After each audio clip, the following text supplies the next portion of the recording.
you're often tested, right? Because you may start out a conversation feeling calm, relaxed, ready to approach the other person.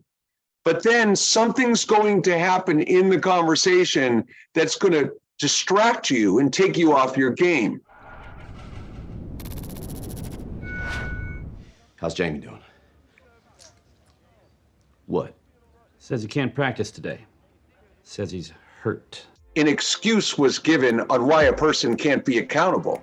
So right out of the gate, Ted Lasso not only receives bad news, but it's an excuse to boot. And so his reaction is so common for people in leadership positions, because typically you're in a leadership position because your intent is to hold people accountable. Hey, Jamie. I heard you're not gonna be able to run with us today, that true? Yep. Why is that? Because I'm at. And one of the things we talk about with people is if you want to get people to speak their truth and create psychological safety, judgmental tone's not going to get it done. So in that moment, he put Jamie Tartt on the defensive with his body language, with his tone, and with his pace. He didn't use a curious or empathetic tone. He used a judgmental tone and a condescending tone. And so once you're trying to motivate someone to change their perspective or change their habit, and you tell them what they need to do as opposed to get curious to why they're not, you lose. One of the reasons leading with empathy is so tough for leaders is because if they know in their heart it's garbage, if it's an excuse or a deflection or a denial, they don't want to be empathetic because they feel like they're getting tricked, manipulated, hosed. Hey, if you can't practice, you can't practice. You're hurt, you're hurt. It's as simple as that. But it ain't about that. At all. You're sitting in here, you're supposed to be the franchise player.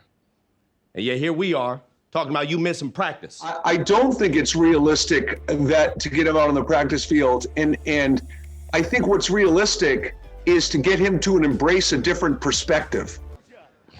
Relax, Ted. It's just practice. Totally demeaning, like as if Ted's the problem and Jamie's the victim. Now, if you're Ted, you're thinking, are you joking? Like, for real? You just told me to relax when you're bailing on the team? And Mindset Go, we're constantly talking about the importance of mindset. Because again, you have to stay even. You have to stay even keeled. What's the outcome? You get triggered, you're going to get triggered. And what's the outcome you seek? We're talking about practice. You understand me? Practice. Not a game. Not a game, not the game you go out there and die for, right? Play every weekend like it's your last, right? No, we talking about practice, man. So many times leaders go into conversations like that and they're so focused on time and outcomes that it's like, I gotta get this guy out on the practice field. Where I think the only thing that would be realistic is to get him thinking differently, embracing different perspectives, and reconsidering his own point of view. That's what I think would be realistic. Rest of the time, it's us 11 against those 11. We're talking about practice, man. I'm talking about practice, and you can't do it because you're hurt, right? When you call someone out in front of the whole team, 9 times out of 10, I would tell you it's bad to give people constructive feedback in other people, 9 times out of 10. In this case, ironically, I don't know that I would go as far to say I support it, but I think knowing Jamie's personality and ego, I think that was part of his strategy to get him to shift perspective. So I think in this case, I'm not totally against it, but normally I would not call out people in front of a team. Tell you what, do me a favor. When you get out there, set the cones so the other reserves can do a little passing drill.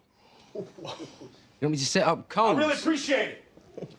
Look, when you're dealing with difficult people who have big egos, like Jamie Tartt, whether it's a big ego, whether it's a sense of pride, whether they refuse to be accountable for their behaviors, all very common issues in the workplace. The thing is, it takes 2 to tango. You can't, I hate when people use the line, people don't change. People change if they want to change, if they're motivated to change, if they see the value of change, if they understand the consequences of not changing. And I don't mean like punitive punishment consequences, right? in this video, what Ted Lasso does really well is at the very end, what he does is he talks about, why don't you go set up the cones on the practice field? So now Jamie Tart in his mind was like, yeah, I'm just not going to practice. Look at me. I can shun the team. But then Ted Lasso says, no, go set up the cones. And now it's a different consequence than Jamie Tart envisioned. So that was part of his motivational strategy as well.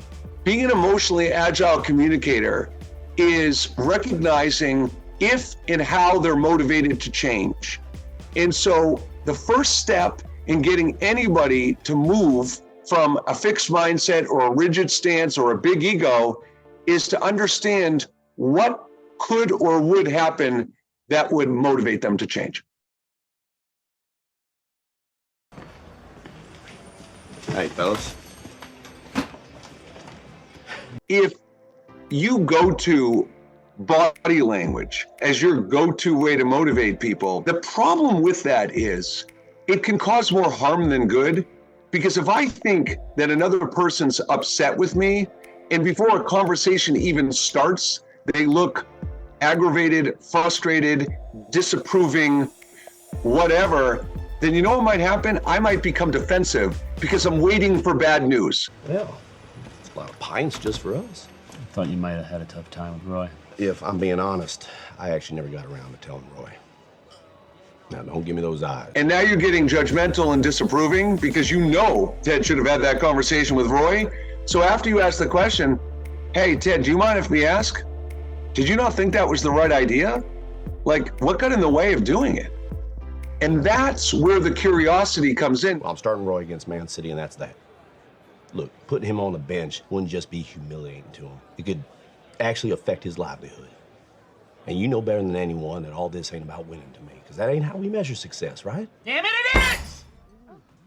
In this video, to me, is about motivating another person to shift their mindset, to recognize their blind spots, and also to understand the tools they have in their influence toolbox. In the influence toolbox, in this case, Coach Beard is using yelling and the body language of the disapproval look on his face. Those are the tools that he's using to motivate Ted Lasso in this situation. Hey, who put a firecracker up your butt and lit it? You did! I'm sick of it. Look, I understood this mission when we were in Kansas, but those were kids and these are professionals, and winning does matter to them. And it matters to me. You know, one of the first questions coaches always ask me is, I know we're not supposed to yell at people because, kids are sensitive and we can't do that. I actually think yelling can be a very effective tool of motivation on two conditions.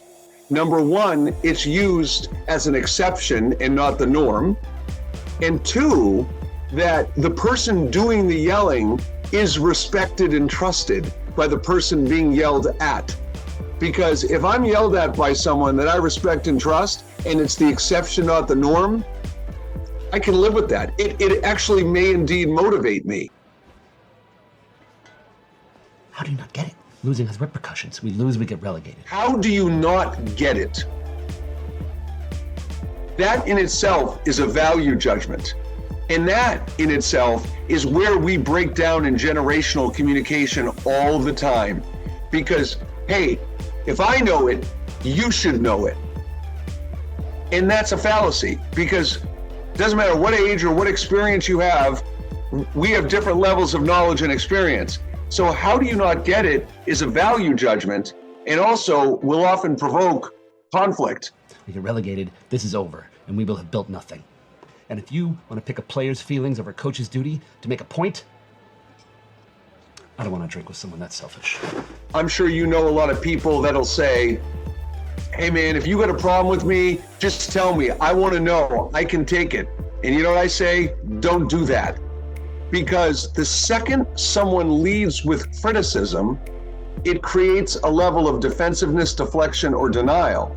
So when when Coach Beard led with criticism, you're typically likely to get someone to be defensive and closed off. Part of being good at change management and change communication is that if you know someone is, like Ted Lasso was in this scene, if you know they're resistant to having a courageous conversation with Roy, If you know that, then the only way you can help Ted Lasso is to understand what's causing the resistance. And so the outcome of that conversation is not necessarily to convince Ted Lasso to have the conversation. It could be just to get him to embrace a different perspective and know what's in the way of having that conversation. Who is it? It's carol singers. Just give him a quid and tell him to bugger off. Whenever I encounter a bully in a school or in a company, the first thing I think of is who were their role models? Where did they learn that from? Now you look at when the boy answers the door and the father yells in the background, tell them to bugger off. So if you hear that, you think to yourself, well, if that's the guy's mindset, is there a good chance that maybe putting other people down and picking on people, perhaps the apple didn't fall from far from the tree?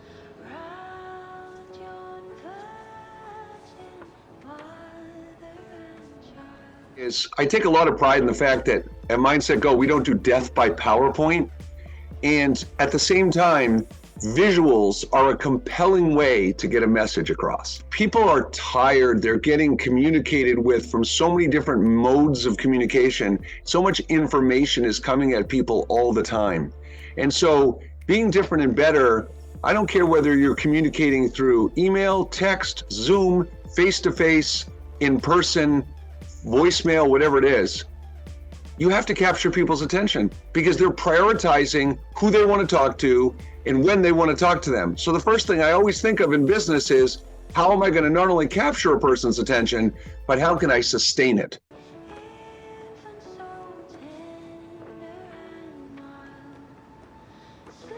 What's interesting is the boy was getting it. If you watch his body language, even before she insulted him, you could see his face change, that he was feeling sad and remorseful. That's what his body. So I don't know that the insult was necessary. Please do better. And I'm usually not a fan of unclear requests, but in this case, I thought it was the right message. Just please do better. Please think about how you are impacting other people by the way you're talking and acting to others. So please do better is just, hey, there's a lot of areas you can do better, but I think you get what I'm talking about. I'm sorry, Phoebe.